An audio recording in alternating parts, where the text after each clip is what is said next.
A low hum of conversation fills the dining room, undercut by the rhythmic clink of heavy silverware. Frank rests his hands on the table, knuckles scarred, nails clean but stained by years of engine oil.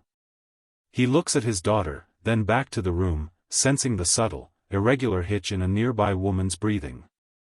At the next table, the woman lifts her water glass but doesn't drink. Her wrist trembles. Ice taps the rim, once, twice. She sets it down hard enough to spill a thin crescent across the linen. A waiter notices, hesitates, keeps walking.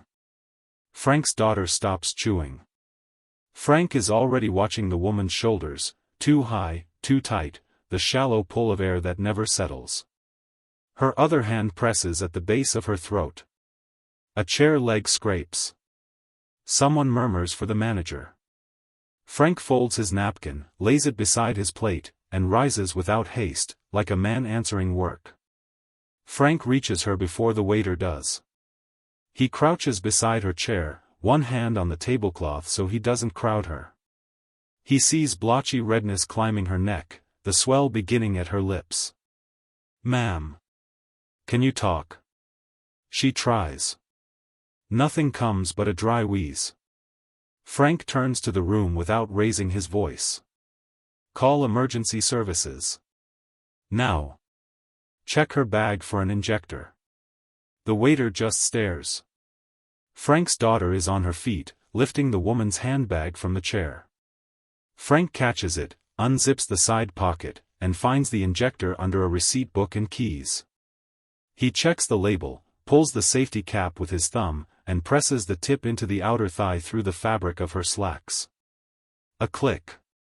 He counts, keeps it there, then withdraws it and notes the time on a napkin with the waiter's pen. "Stay upright," he says, easing her shoulders back.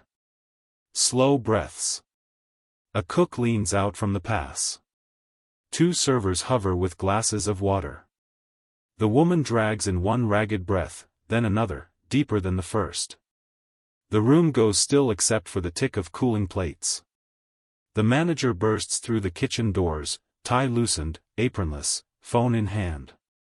He takes in the scene, the woman pale, staff frozen, Frank kneeling beside her, and his expression hardens into the practiced calm reserved for lawsuits. "Sir, step back." Frank doesn't move until the woman draws another breath. Then he rises, wipes his hand on his flannel cuff, and places the used injector on the table. She needs paramedics. Possible anaphylaxis. Times on the napkin. The manager glances at the handwriting, then at Frank's work boots, as if the boots cancel the sentence. He squares his shoulders for the room. The woman's eyelids flutter. Color comes back by degrees, uneven as heat returning to cold metal. She touches her throat, then the damp linen, trying to place the missing minutes. "Who helped me?" The manager steps in before anyone else can answer. "My staff responded right away. We've already handled the emergency services call." A server looks down. Frank is back at his table, cutting his daughter's chicken into smaller pieces, his own plate cooling untouched. The woman follows the line of the server's eyes to the corner booth. "That man?" she asks. The manager's smile tightens. "Just another guest, ma'am." Paramedics shoulder in with a monitor and drug kit. One reads the napkin, then looks up at Frank. "You marked injection time." Frank shrugs. "Needed a reference." The medic's eyes narrow. "Still writing military time, Morales?"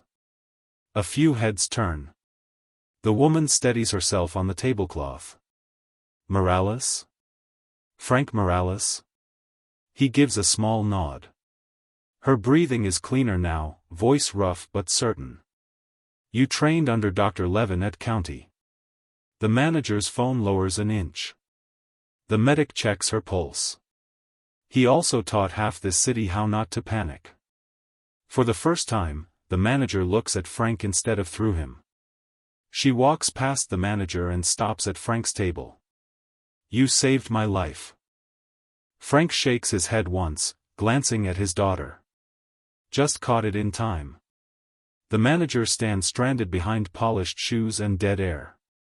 In the quiet, truth settles like level on a frame, no announcement, just weight finding where it belongs.